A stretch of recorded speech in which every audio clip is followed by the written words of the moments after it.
وہ جس کے لب پر ہوتے تھے تبسم پھول بن کر، اسی کے لہجے نے اب حرف کو شمشیر کیا ہے۔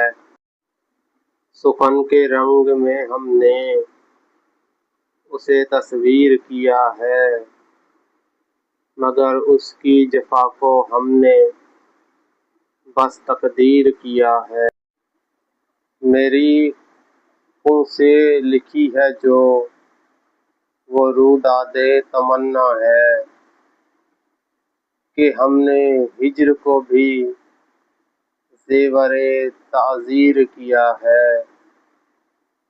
یہاں ہر ایک لفظ اب چاک کرتا ہے میری روح کو، کہ اس کی بے رخی کو ہم نے یوں تقصیر کیا ہے۔